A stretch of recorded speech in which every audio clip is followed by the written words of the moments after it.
네, 2025년 12월 16일 화요일 밤 9시 43분입니다.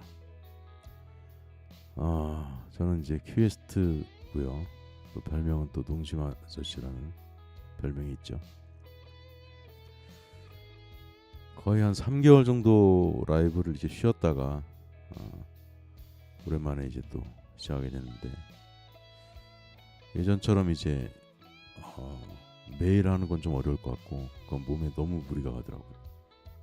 그 100일 정도 이제 라이브 하고 나서 몸이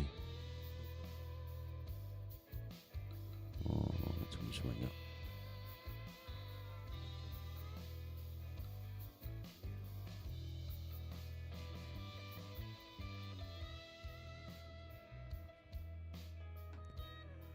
수술해지는데 좀 시간이 많이 걸렸습니다. 그래서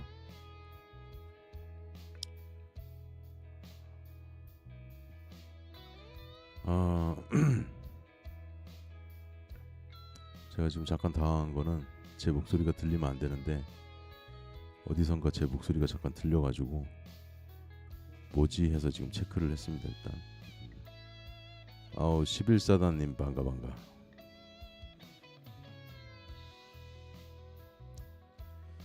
그래서 오늘은 뭐 주제를 특별히 정하지는 않았어요. 그래서 사실 왜 하게 됐냐면은 그 경제 유튜브 하는 이제 어떤 기자분이 계신데, 제가 아까 일을 하면서 이제 그분이 하시는 라이브를 잠깐 들었는데, 이렇게 좀 뜬구름 잡는 이야기를 좀 많이 하는 것 같아서 차라리 내가 라이브로 좀 말씀을 드리는 게 나을 것 같다라는 생각이 들어서 하게 됐습니다. 한번 시작해 볼까요? 일단 뭐 제 소개는 간단하게 이렇게 돼 있으니까 한번 보시면 되겠고, 저는 이제 실물 경제가 매우 중요하다고 생각하기 때문에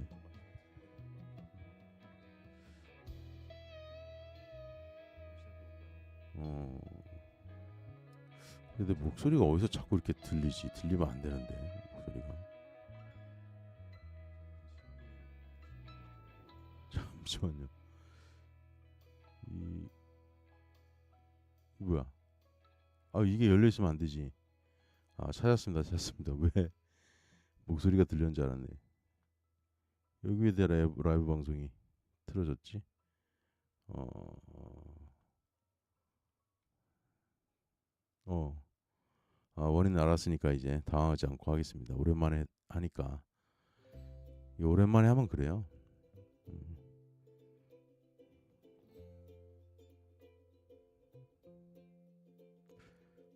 양해를 좀 부탁드리고,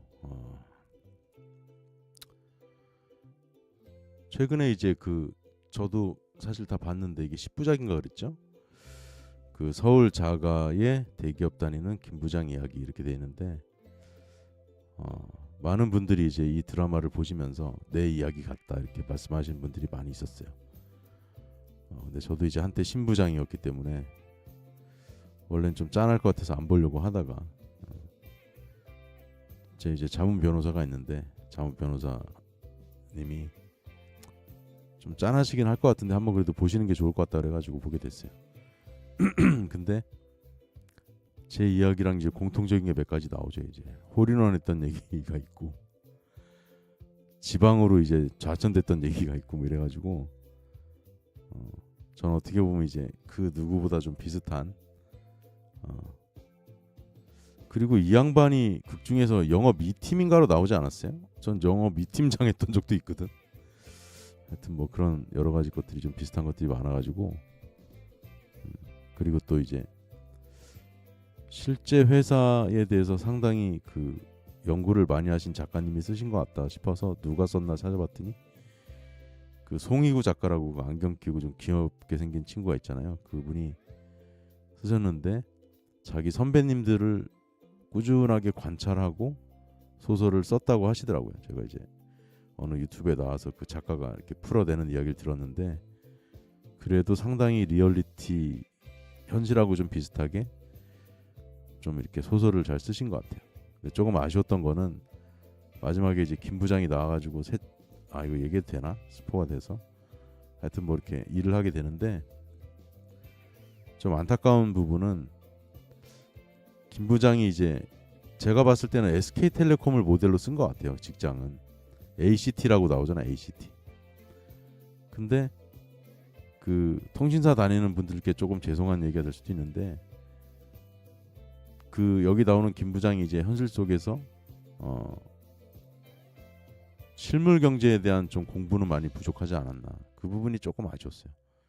이 양반 이제 명문대도 나온 것 같고 보니까 되게 똑똑한 이제 분인데 좀 아쉬웠다. 그래서 표지를 한번 잡아봤고 오늘 주제는 이제 지금 투자를 어떻게 할 것인가예요.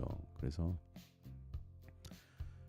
지금 이제 49분부터 이제 본 게임이 시작이 되는데 본 라이브가 지금 9시 49분이니까 한 10시 한 반, 한 40분 정도 좀 개략적인 그 오버뷰를 좀 말씀을 드리고 다음에 또 한 꼭지씩 제가 12월 말까지 시간이 될 때 어떻게 투자해야 될 것인가 시리즈로 이렇게 이어서 설명 좀 드릴 거고 지금 뭐 시청하시는 분들이 많지 않기 때문에 질문을 보통 제가 마지막에 받았거든요. 중간중간에 질문을 해주셔도 제가 보면서 답변을 드리든가 아니면 그 질문을 보고 나중에 답변을 드리든지 할 테니까 또 질문하시는 분들도 중간에 질문을 나중에 해야지 생각하다 보면 또 까먹을 수도 있거든요. 그러니까 궁금한 거는 질문을 채팅창에다 바로 남겨주셔도 좋을 것 같습니다. 자, 시작해 볼게요. 자, 판서로 설명하기 전에 일단 올해 주요 지수하고 성적표를 한번 훑어보고 그 다음에 이제 12월 거의 다 갔잖아요. 이제 한 보름밖에 안 남았기 때문에 결국 우리가 지금 하는 거는 남은 15일 동안에 최대의 수익률을 끌어낸다라기보다는 올해 투자를 한번 각자 한번 돌아보시고 내년에 어떻게 투자하면 좋을까에 대한 미래지향적인 이야기를 하자는 것이 오늘 제 라이브의 목적이에요. 그래서 여러분들한테 조금이라도 도움이 되셨으면 좋겠고요. 자, 다우지수가 올해 13.8% 상승했죠. 그리고 나스닥이 19.4%, 그리고 코스피가 이제 66.4, 코스닥이 35.1% 상승했어요. 그리고 이제 금이 64% 올해 많이 올랐죠. 그리고 이 문제 오일은 이제 21% 하락을 했습니다. 그리고 엔비디아는 31.3%, 약 30%. 코인베이스는 꽤 올랐다가 지금 거의 제로에 수렴하고 있고, 이제 우리나라 대표 내수주라고 할 수 있는 이제 아모레퍼시픽 18.5%, 그다음에 농심이 14.4%. 농심은 이제 상승분을 많이 반납한 것 같아요. 그리고 삼성전자가 이제 거의 2배 가까이 올라가지고 지금도 10만 원 넘어 있죠. 93.2%. 그다음에 하이닉스는 3배가 오른 거죠. 204.8%.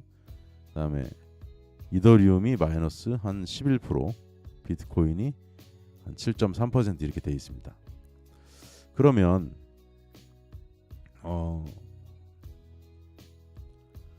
이렇게 쭉 살펴봤을 때 올해 이제 이 상태로 만약에 마무리된다라고 하면 우리 이제 이런 생각을 해봐야 돼요.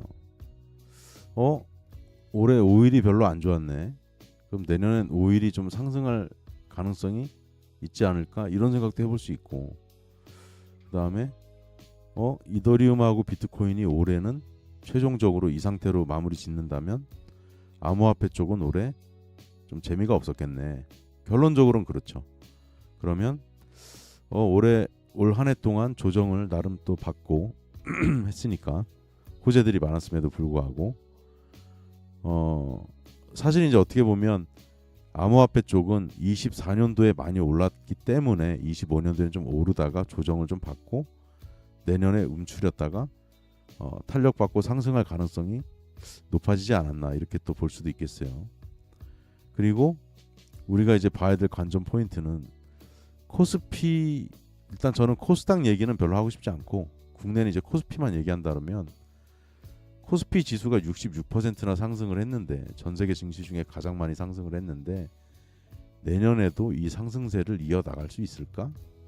그리고 또 하나는 다우하고 나스닥이 여러분들이 예전에 제 방송을 본 분들은 기억하시겠지만 작년 딱 이맘때쯤에 11월부터 올해 3월까지 다우하고 나스닥이 조정을 심하게 받을 거라고 제가 말씀드렸는데 실제 제 말대로 되긴 했어요. 그래서 그때 환율도 지금하고 비슷했고 여러 가지 상황이 비슷한 면이 많은데, 그러면 다우하고 나스닥은 또 내년 작년 올해 넘어올 때 그랬던 것처럼, 물 좀 한 잔 마실게요.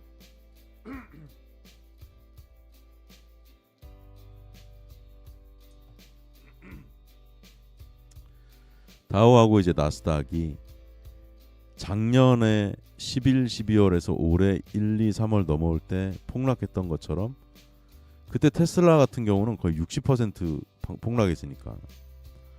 근데 그때 환율까지 안 좋아져가지고 환율 감안하면 거의 75% 가까이 빠졌었거든요. 그리고 매그니피선트 7도 빠졌었고. 그래서 꼭 그럴지는 모르겠지만 우리가 과거 히스토리를 기억을 해야 돼요. 그래서 다우하고 나스닥은 올해 왜 많이 못 올랐냐면 이더리움 비트코인하고 좀 비슷한 거지. 이제 2024년에 워낙 많이 올랐었고 그게 떨어졌다가 다시 회복을 해서 지금 플러스가 된 거지, 올해 3월까지는 마이너스였죠. 그런 여러 가지를 지금 우리가 이렇게 딱 펼쳐놓고 이렇게 좀 봐야 된다. 이제 이해가 되셨죠? 그럼 이제 이거를 제가 이제는 판서를 통해서 설명을 좀 드려보면 좋을 것 같아요.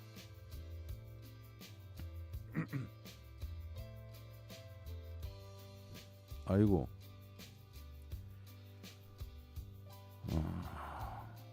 이게 오랜만에 하니까 상당히 어색하네. 지금 어색해요. 상당히 좀 어색한데, 자, 색깔 일단 검정색으로 하고. 이게 참 라이브 방송이라는 게 한 달만 안 해도 다시 하면 되게 어색하거든요. 몇 번 해야지 또 다시 또 감이 오고 그래요.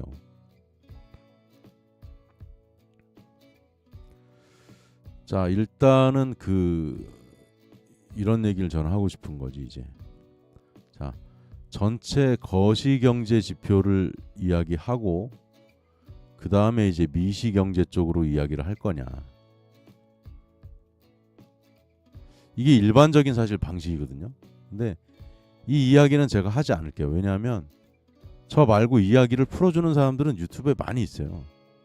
팩트가 다 나와 있고. 근데 저는 항상 말씀드리고 싶은 게 뭐냐면, 제가 남다른 좀 이렇게 관점을 갖고 있다는 건 아실 거고. 자, 우리가 투자를 하는데 이 방식은 뭐랑 똑같냐면, 우리가 재경부 장관이 있잖아요. 재경부 장관.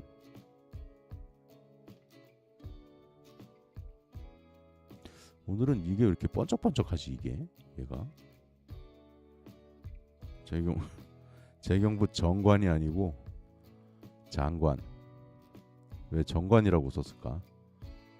자, 재경부 장관 관점에서 보는 거잖아요, 이거는. 근데 이거보다는 제가 봤을 때는, 자, 우리가 실제 투자를 한다고 하면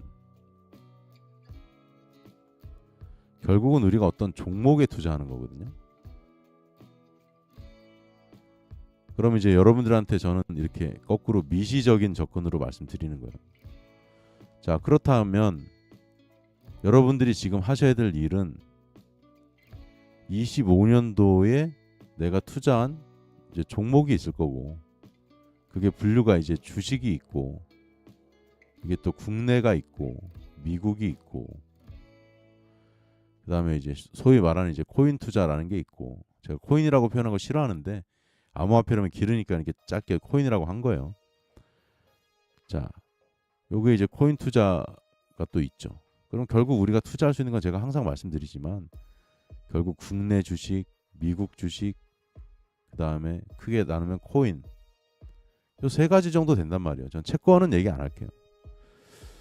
자, 그러면 여러분들이 이제 투자를 하셨을 때 25년도에 뭔가 우리가 이 종목을 말이라고 표현하면 타는 말이라고 표현할게요. 말.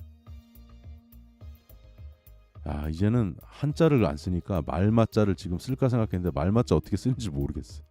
하도 안 써갖고. 쓸 수는 있을 것 같은데 그냥 틀릴 것 같아. 자, 말을 여러분들이 한 마리를 탔을 수도 있고 이제 또 뭐 한 7마리 이렇게 보유했을 수도 있고 우리가 마주라고 그러죠, 그죠? 결국은 이제 말을 어떤 말을 올라타서 오래 투자하셨냐에 따라서 지금 이제 성적이 좌우가 되셨을 텐데 결국 우리가 이제 남은 오늘 이제 12월 16일이잖아요. 그러면 12월 달이 31일까지 있으니까 자 한번 봅시다.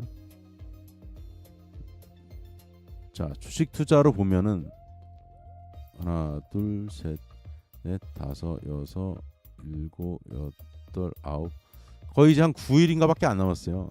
나중에 주식시장 일찍 문 닫고 이렇게 하면 결국 이제 주식으로 놓고 보면 이제 뭐 쉽게 말해서 꼴랑 9일 정도 남은 거예요. 이제 많이 잡아야 이제 10일 정도 남은 거예요. 그러면 이 10일 동안 12월 달에 수익을 얼마큼 내야지 이거를 생각하지 마시고 올해 25년도 투자를 어떻게 하셨는지 다 기억을 하고 계실 테니 지금 하셔야 될 일은 그러면은 내년에 어떻게 하지? 내년에 자 내년에 어떻게 하지? 내년 이제 뭐 넥스트 이어지 그죠? 내년에는 어떻게 해야 되냐? 내년에 이 얘기를 제가 해보려고 그러는 거예요.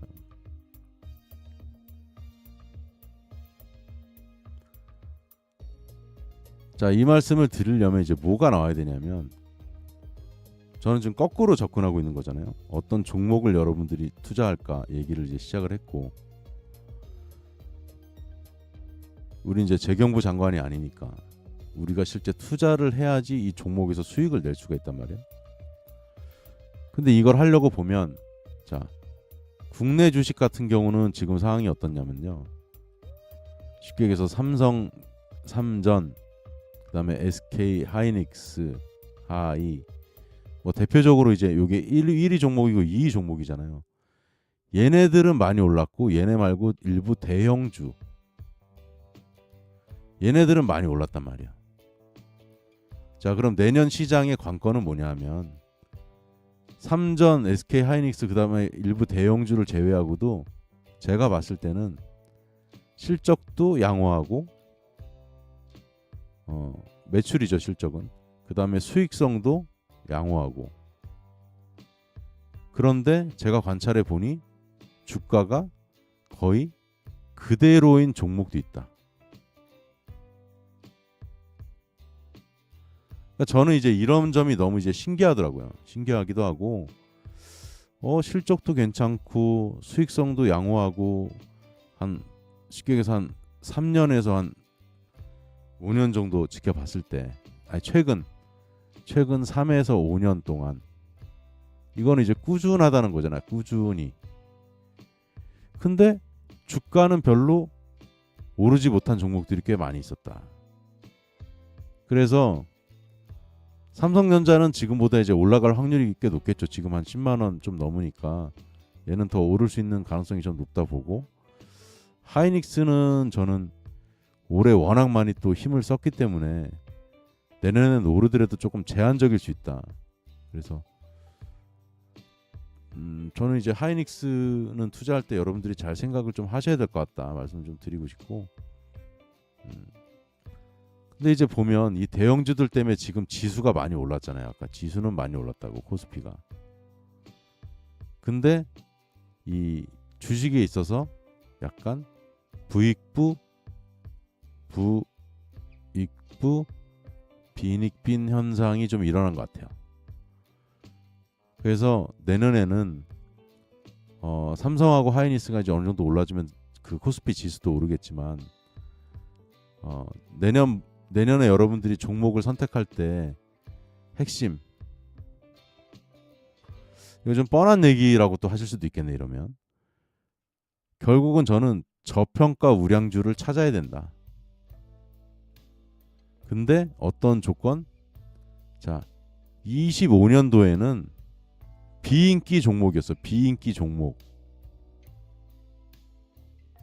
저평가 우량주고 실적도 좋고 수익성도 좋고 CEO가 사고도 안 치고 뭐 글로벌 진출도 열심히 이제 폭도 넓히고 잘하고 있고 뭐 이런 종목들이 있단 말이에요. 근데 25년도에는 좀 비인기 종목이었어. 거의 이제 뭐 가격이 변동이 별로 없었거나 약간 오른 종목들이 있어요. 약간 상승. 저는 개인적으로 이런 종목들이 내년에 괜찮을 것 같다. 제가 아까 말씀드렸지만 거시적으로 뭐 환율이 어떻고 일본 뭐 금리가 어떻고 미국 금리가 어떻고 그러니까 여러분들이 알아서 공부하시라니까요. 그거는 투자해서 당연히 알아야 되는 거지. 그거를 잘한다고 해서 결국 해야 될 건 뭐냐. 결국 투자할 때 잘하려면 종목 선정을 잘해야 된다니까. 투자할 땐 딱 두 가지예요. 첫 번째 종목 선정, 두 번째 타이밍. 이거요 이거. 아무리 우량한 종목도 이렇게 올라있을 때 꼭지에 물리면 물리는 거야. 그러니까 항상 기억하실 게 개미들은 자꾸 재경부 장관처럼 뭐 금리가 어떻고 일본 금리가 어떻고 그 개 풀 뜯어먹는 소리에 귀 기울이지 마시고 그거는 적당히 알면 돼요. 제일 중요한 거 개미들은 이것만 명심하면 돼. 꼭 공부 못하는 애들이 막 이것저것 신경 많이 쓰듯이 뭐 거시경제가 어떻고 제가 계속 반복하잖아. 재경부 장관처럼 하면 안 된다니까. 자, 첫 번째 뭐라고요? 종목 선정. 근데 이게 어렵지. 이게 어려우니까 올해도 개미들이 코스피 지수 그렇게 좋았는데 60% 이상이 마이너스 손실이래잖아요. 손실. 그리고 특히 몇 세가 손실을 많이 봤어? 40대에서 50대가 투자를 제일 못했다며요. 사실 40대에서 50대가 경제활동을 가장 활발하게 하고 제일 똑똑한 세대거든. 어떻게 보면. 근데 투자에서 실패했다는 거는 결국은 뭐에 실패했다는 거야? 종목 선정에 실패했다는 거야. 이상한 종목에 투자했다는 거지. 이상한 종목. 바람직하지 않은 종목. 누가 들어도 모르는 이상한 종목. 제가 말씀드린 이상한 종목이라는 거는 예를 들어서 여러분들이 친구가 물어볼 수 있잖아요. 너 무슨 종목에 투자하냐고 물었을 때 내가 예를 들어서 무슨 뭐 저는 무슨 글로벌 이런 회사를 되게 싫어하는데 예를 들면 뭐 홍길동 글로벌에 투자했어 라고 답을 했단 말이에요. 친구한테. 근데 그 친구 지인이 야 홍길동 글로벌은 처음 들어보는 회사인데 홍길동 글로벌엔 왜 투자한 거야? 그럼 대부분 나오는 답은 거의 100%예요. 제가 볼 때는. 하도 상담을 많이 받아가지고. 내가 아는 지인이 어디 회사 임원인데 거기 근무를 하고 있어. 근데 땡땡땡 글로벌이 되게 좋을 것 같대. 이렇게 투자해갖고 제가 상담받은 건 중에 잘된 거는 없어. 진짜 거의 한 95%는 다 망했어요. 반토막 이상 나 있고 막 그래. 상장 폐지된 사람들도 있더라고. 그래서 40, 50대가 왜 많이 망하냐면 사회활동을 활발하게 하고 있고 아는 사람 중에 이제 기업 조그만 데 임원도 있고 이러니까 그 사람들 얘기 듣고 투자했다가 다 조진 거예요. 절대로 하지 말라고 제가 말씀드리는 거야. 진짜 안타깝습니다. 대부분 이런 스타일로 흘러가요. 자, 그리고 종목을 잘 선정을 하시고 그 다음에 여러분들이 종목을 후보군을 내년에 투자할 후보군을 자 이제 좀 장 바꿉시다. 우리가 투자하는 거는 되게 심플한 거예요. 꼭 이렇게만 하면 돼요. 복잡하게 생각하면 안 돼. 자, 종목 선정. 그건 여러분들이 이제 알아서 하셔야지. 자, 제가 뭐를 기준으로 한다고요? 자, 일단 실적을 보세요. 매출. 그 다음에 이제 영업이익이 있고 순이익이 있는데 영업이익은 영업을 해서 나오는 이익이고 순이익은 이제 이거저거 다 원가 빼고 뭐 인건비 빼고 해갖고 남는 게 순이익이잖아요. 매출하고 순이익만 보면 돼요. 근데 이런 경우는 조심해야 돼. 영업이익은 마이너스 2천억 원인데 순이익이 플러스 1,000억 원 될 때가 있거든요. 이런 경우만 조심하면 되는 게 이런 경우는 여기가 이제 약간 뭐 금융소득이나 환차익 뭐 이런 걸로 수익이 난 거니까 이런 회사는 투자하면 되겠어요? 안 되겠어요? 당연히 안 되지. 회사가 부실한 거잖아요. 그러니까 이런 거는 제외하고 매출도 괜찮고 영업이익도 플러스고 순이익도 나는 회사가 있는데 이 회사가 최근 3년에서 5년 동안 꾸준하게 괜찮다. 꾸준이 아니고 꾸준하다. 근데 주가가 그냥 뭐 별로 이렇게 미미하네, 조금밖에 안 올랐네, 이런 회사들을 여러분들이 한 5개에서 한 10개 찾아요. 그래서 얘를 이렇게 하는 게 투자예요. 이렇게 하는 게 투자고, 그냥 친구 말 듣고 그냥 대충 한 종목에 몰빵하는 거는 투기. 투자는 이게 다라니까요. 그럼 여기에 집중을 해야 되잖아. 근데 왜 개미들이 실력이 안 느냐 하면 20년 투자하고 30년 투자하면 뭐 하냐고요. 개미들은 항상 그냥 편하게 뉴스 보면서 지금 일단 금리가 일본, 한국, 일본, 미국 금리가 어떻고, 그 다음에 또 양적 완화가 어떻고, 다 풀 뜯어먹는 소리야. 이거 몰라도 돼. 심지어 이거 몰라도 돼. 이게 뭐가 중요해? 꼭 공부 못하는 새끼들이 이런 거 중요하다고 맨날 이거 20년 30년 쳐다보면 투자하는 실력이 좋아지나? 이게 안 좋아지지. 자, 다시 한번 말씀드립니다. 결국 투자는 종목 선정. 근데 아까 제가 말씀드렸던 종목들을 여러분들이 선정을 했다. 근데 쭉 보니까 근데 이미 많이 올랐어. 원래 100원짜리였는데 이미 300원 돼 있어. 그러면 이 종목은 여러분들이 그냥 과감하게 버리는 거예요. 이 종목 되게 괜찮았는데 이미 많이 올랐네. 300원 됐네. 3배 올랐네. 그럼 물론 400원 갈 수도 있지만 이런 종목은 그냥 어떻게 생각하시라고요? 이거 버스가 떠났네. 안녕. 바이바이. 다음에 네가 만약에 300원이 한 예를 들어서 150원, 120원 되면 내가 너를 지켜보고 째리고 있다가 100원짜리가 300원 됐다가 이 회사는 멀쩡하다는 가정하에 한 150원, 120원 내려올 때가 혹시 있다면 그때 나는 매수해 줄게. 근데 지금은 아니야. Not now. 안녕. 그치만 너를 기억하고 있겠어. 이렇게 해놓으시면 되는 거예요. 근데 또 이제 투자할 종목은 이렇게 봐야지. 내가 이렇게 잘 고른 종목인데 100원에서 한 120원까지밖에 못 올랐네. 한 150원 올랐네. 그러면 얘는 이제 살살 여러분들이 잘 모으셔가지고 얘를 6개월에서 한 12개월 끌고 가는 거지. 한 2, 3년 끌고 가야 될 수도 있어요. 주식은 원래 그런 거예요. 자, 이 종목 선정에 대한 건 아시겠고, 타이밍도 제가 말씀드렸죠. 자, 결국은 뭐다? 투자는 종목 선정과 타이밍이다. 이게 다예요, 투자는. 그러니까 투자를 복잡하게 생각하면 계속 어려워지는 거고, 그럼 또 이렇게 질문하실 수도 있겠어요. 근데 그걸 누가 모릅니까? 그건 알겠는데요. 종목을 어떻게 골라요? 이게 참 어려운 질문입니다, 이게. 근데 저는 또 답을 이렇게 또 드릴 수밖에 없다니까. 제가 말씀드렸잖아요. 실적, 그 다음에 수익, 이익, 그 다음에 CEO가 사고치나, 그 다음에 회사의 비즈니스 모델이 좋나, 모델이 좋은가, 굿인가. 이게 다라니까요. 저도 이걸 기준으로 찾는 거예요, 종목을.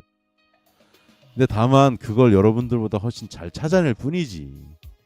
전문성이 있으니까. 그래서 여러분들이 여기서 제가 광고하려는 뜻은 아닌데 이거를 각자 잘 해보시고요. 근데 나는 암만 해도 내가 아는 지식과 이런 거 가지고는 이 종목이 어떤 게 좋은지 모르겠어요 하시는 분들은 제 도움을 받아보시면 된다. 이 정도 말씀드리겠습니다. 너무 핵심적인 거 위주로 두 갈씩으로 왔더니 할 얘기가 다 끝났는데. 자, 오늘 드릴 말씀은 다 끝났어요.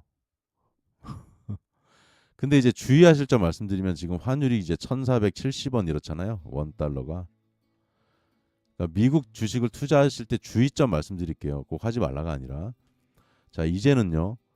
1470원이 만약에 내가 요 기준으로 만약에 미국 주식을 샀다. 뭐 만약에 뭐 애플을 샀다. 근데요, 만약에 이거 이제 환차익 공부하는 겁니다. 이 정도는 다 아실 것 같은데 이것도 모르는 분도 있을 수 있으니까. 자, 내가 미국 주식 애플을 만약에 $100짜리를 샀어요. $100가 아니고 $100. 근데 애플이 가격 변동이 없어요. 근데 만약에 이게 1670원일 때 여러분들이 팔면 요거 대충 한 20% 올랐다고 칩시다. 15% 정도 될 것 같은데. 이때 만약에 애플을 $100에 팔면 요거만큼 먹는 거고, 만약에 아웅 나 1420원 70원일 때 애플 주식 샀는데 애플 주식 그대로 있는데 이게 1270원이 됐다. 이때 만약에 애플 주식을 매도하면 어떻게 돼요? 요거 그냥 제가 암산이 안 되니까 일단 마이너스 20이라고 할게요. 15%좀 될 것 같은데. 그냥 계산합시다. 아이고 뭐 계산기로 하면 어려운 것도 아닌데. 1670원 나누기 1470원 13.6%. 자, 정정할게요. 자, 14%라고 합시다. 14%. 여기는 마이너스 14% 손해가 나는 거예요. 자, 그럼 이제 응용 동작으로, 자, 1670원으로 올랐어요. 환율이 내가 산 다음에 애플을. 근데 애플 가격이 운이 안 좋아서 마이너스 14% 하락을 해가지고 $86가 됐다. 그러면 어떻게 돼요? 요거는 마이너스고 14%, 환율은 14% 플러스니까 요렇게 됐을 경우에는 매도를 하면은 본전이 된다. 그럼 가장 좋은 케이스는 뭘까요? 내가 애플 주식을 1470원에 매수를 했어. 1670원이 됐어. 플러스 14%를 먹어. 근데 애플도 플러스 14% 올라가지고 $114가 됐다. 그럼 어떻게 돼요? 14%에 14% 곱해서 따따블을 먹는 거지. 쉽게 얘기해서 1.14 곱하기 1.14 하면 이게 몇 프로가 되냐면 정확하게 29.9가 되니까 14% 먹으면 지우개로 지워버리겠습니다. 딱 30% 정도 나와요. 이거는 최고의 베스트 케이스죠. 베스트 케이스. 그러면 자, 워스트 케이스는 어떻게 돼요? 아유, 내가 애플을 1470원에 샀는데 환율이 1270원이 돼버렸네. 이러면 마이너스 14%에다가 상상하기도 싫죠. 아이고, 애플이 주가가 빠졌어. $86가 됐네. 그러면 마이너스 14 곱하기 마이너스 14%가 되면 몇 프로 손해를 본다고요? 마이너스 30% 손실을 볼 수 있습니다. 그럼 여러분들이 이렇게 생각하시면 돼요. 이제 애플을 예를 든 거예요. 그냥 내 미국 주식 다 좋다고 하니까 내가 애플을 한번 사보고 싶다. 여러분들이 그럴 때는 이렇게 생각하고 들어가야지. 1470원이 환율이 밀려서 마이너스 1270원이 돼서 환차손이라고 그러잖아요. 우리가 환차손을 마이너스 14%를 때려 맞더라도 이 종목이 워낙 우량해 보여가지고 한 주식이 애플이 28%좀 상승을 하면 요거 하면 플러스 14% 정도 되잖아요. 그러니까 즉 지금 환율은 저는 나중에 내려갈 거라고 좀 보거든요. 물론 올라갈 수도 있지만 결국 내려올 거예요. 그러면 그 기간 동안에 이게 아다리가 맞아야 돼. 아다리가 맞아야 되기 때문에 지금 그러니까 결론은 뭐다? 지금 미국 주식을 들어가려면 환차손에 대한 거를 감안하고 들어가시면 되겠다. 이게 주의사항이에요. 주의사항. 그래서 저도 지금 미국 주식을 한 6종목 정도 추천하고 있는데 제가 추천하는 것들은 이 환차손이 발생하더라도 물론 이전부터 추천했기 때문에 이거에 대한 영향이 좀 적었지만 최근에 6번째 종목 추천한 게 있거든. 그거는 이 환차손을 맞을 거를 감안하고 한 7, 80% 많이 오르면 한 3배 오를 수 있다고 보기 때문에 환차손을 이겨내고 수익을 낼 수 있을 종목이기 때문에 고심 끝에 이제 선정을 한 거죠.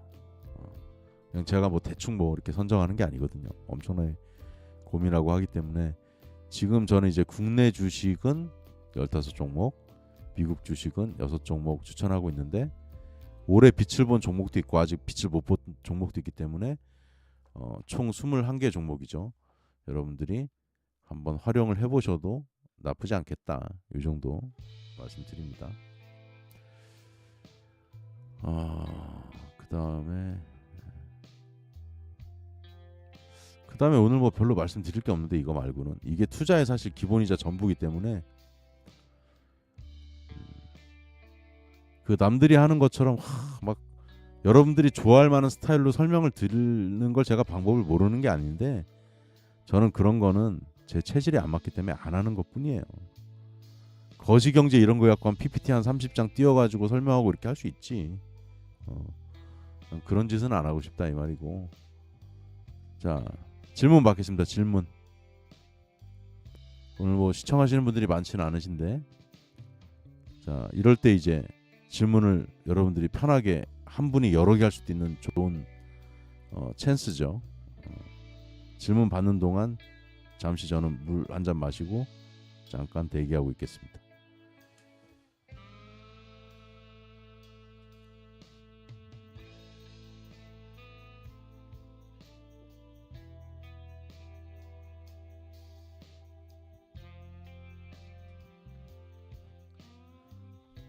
이제 3분 안에 질문 안 하시면은 제가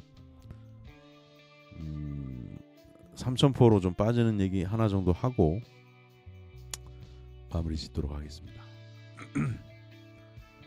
제가 이제 그 평소에도 세상을 공부하기 위해서 많이 돌아다니잖아요. 그러면서 또 느껴지는 것들이 있거든요. 좀 저처럼 좀 디테일하게 많이 다녀야지 느낄 수 있는 것들, 그런 것들이 있는데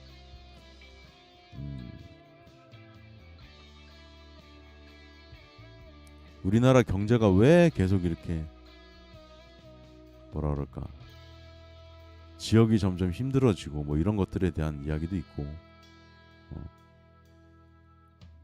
참 아이러니한 것 같아요. 땅덩이가 조그만한데 오히려 서울로 몰리는 현상이 벌어진다는 거는 일본하고는 좀 많이 달라서, 일본은 7개 도시가 좀 균형 있게 발전이 되어가고 있는데 우리나라는 좀 그렇지 않다는 게 경제의 좀 취약점이라고 볼 수가 있죠.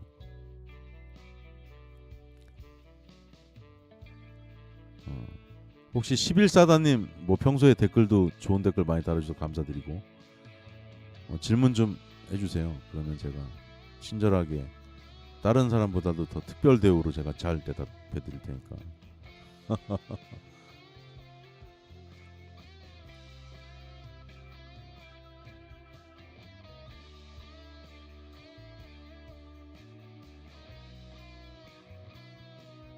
아, 이게 오디오가 끊기면 안 되지. 그럼 또 사고 난 것처럼 보여줄 수 있으니까.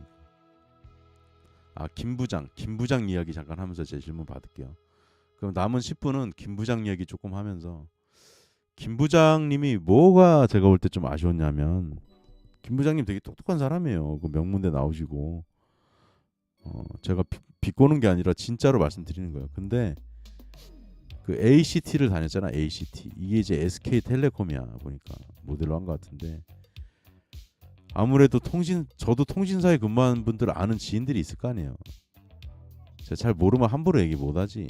근데 이 통신사 다니시는 분들은 제가 볼 때 조금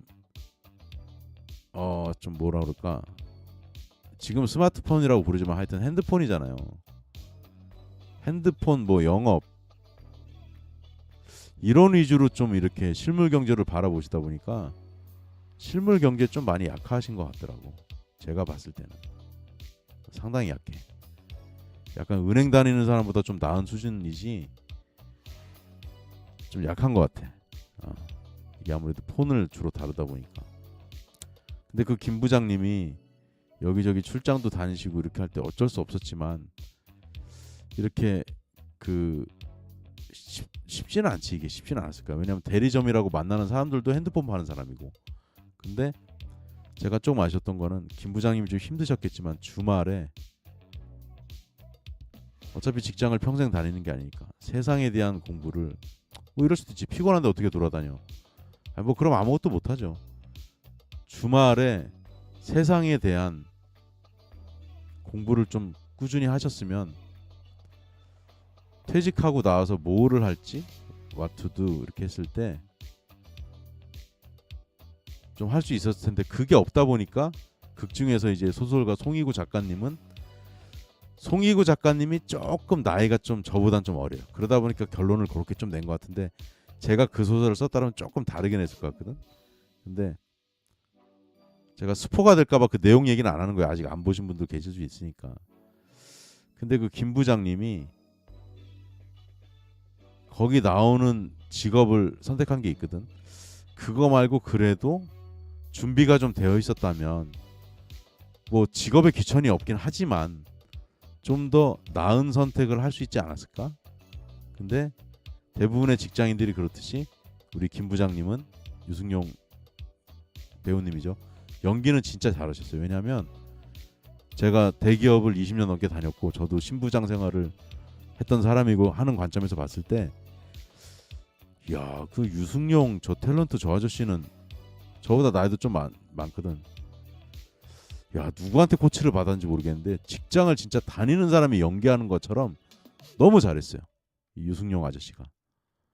그래서 그 직전에 이제 월트 디즈니에 이제 파인이라는 작품도 찍고 잘 하고 있다가 지금 이제 거의 유승용 그 탤런트는 연기에서는 이제 거의 정점에 이른 것 같아요. 제가 볼 때는 너무 잘해요. 오늘 유승용 성대모사로 끝내야 되겠다. 근데 김 부장에 나오는 건 대사를 몰라가지고 다른 걸로 원래 하던 거로. 그래서 결론은 김 부장님이 조금 아쉬웠다 그런 부분이. 뭐 김 부장 얘기는 근데 이제 시즌 2가 나오려면 어거지스럽게 나올 수는 있을 것 같은데 시즌 2가 나오는 건 거의 불가능할 것 같고 갑자기 김 부장이 뭐 김상무, 김전무 이렇게 대사하면 너무 얘기가 그거는 좀 자위적이라는 표현이 무슨 뜻인지 아시죠? 억지로 지어낸다 이런 뜻이죠. 그래서 김 부장으로 끝내야 될 것 같고.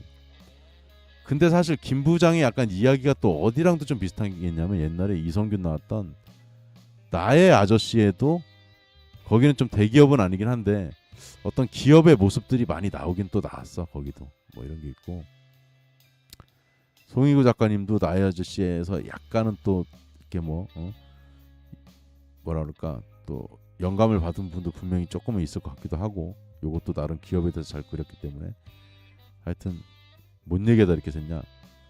하여튼 김 부장 안 보신 분들 한번 보시면 좋을 것 같고 이 말씀은 하시더라고. 그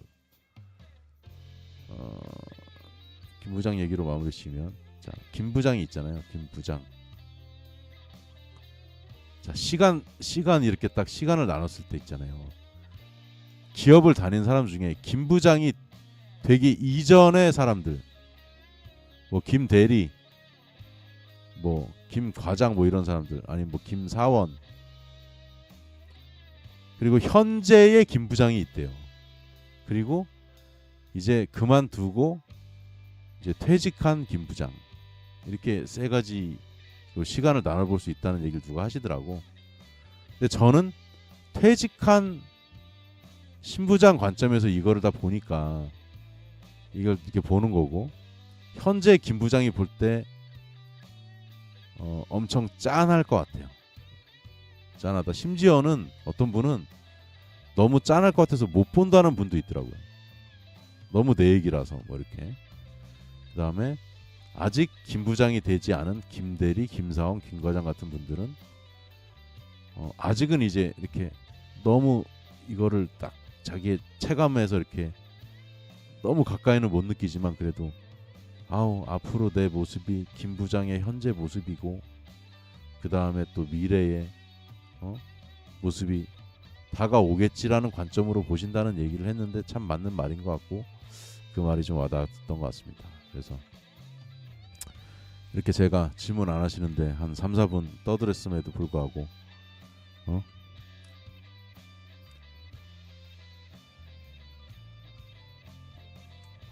제가 요즘 이제 그 투자 관련해서 평소에 제가 역사하고 세계사를 좋아하기도 했지만 세계사 공부를 지금 다시 열심히 또 하고는 이유가 뭐냐면 결국 지금 뭐 미국, 중국, 일본, 대만, 뭐 베트남, 뭐 러시아 이 주변에 있는 국가들이 있잖아요. 유럽도 있고 흘러가는 모양새가 과거에 지금하고 비슷한 때들이 좀 있었거든요. 그래서 그 이후에 어떤 나라들이 어떻게 잘했을 때 더 발전했고 이런 것들을 원래 알고 있는 것보다 조금 더 디테일하게 요즘 공부를 또 하고 있어요. 그래서 어떤 분들은 또 이렇게 물으실 수 있겠지. 투자하고 역사하고 뭔 상관이 있어요? 저는 상당히 좀 인사이트를 얻을 수 있다는 고 생각한 사람이기 때문에 그리고 또 그 제가 결국 하는 게 기업에 대한 또 공부를 하고 그걸 바탕으로 여러분들한테 좋은 투자할 만한 기업들을 알려드리는 게 제 또 업무의 업의 또 핵심이기 때문에 그 누구보다 이제 열심히 또 보고 있고 그렇게 하고 있죠. 그래서 그런 걸 쭉 보면 도움이 확실히 되는 것 같아요. 그 역사나 세계사 같은 거 공부하시는 것도 투자에도 도움이 전 된다고 보기 때문에 그런 쪽 좋아하시는 분들은 또 이렇게 각 나라의 관계 같은 거를 볼 때 도움이 되실 것 같으니까 그런 거 공부하신 건 나쁘지 않겠다 말씀을 드리면서 오늘 사실 라이브 하게 된 거는 이제 어떤 분이 그 저도 좀 좋아했다. 요즘은 그분 유튜브는 아예 보지도 않는데 그분 설명하는 거 보고서 뭐 저도 잘하진 못하지만 맨날 저렇게 뜬구름 잡는 얘기만 할까 싶어가지고 제 관점에서는 그런 생각이 들었어요. 그래서 저도 뭐 해봐야 뭐 얼마 잘하겠습니까, 솔직히. 근데 제 나름대로는 이렇게 알려드리는 게 더 낫지 않나라는 생각으로 뭐 말씀을 드려본 거고요. 도움이 좀 되셨다면 다행일 거고 마지막으로 이제 제가 또 좋아하는 배우 중에 한 분입니다. 유승용 아저씨 성대모사로 마치도록 하겠습니다. 박준서가 대신들을 소집했습니다. 바이바이.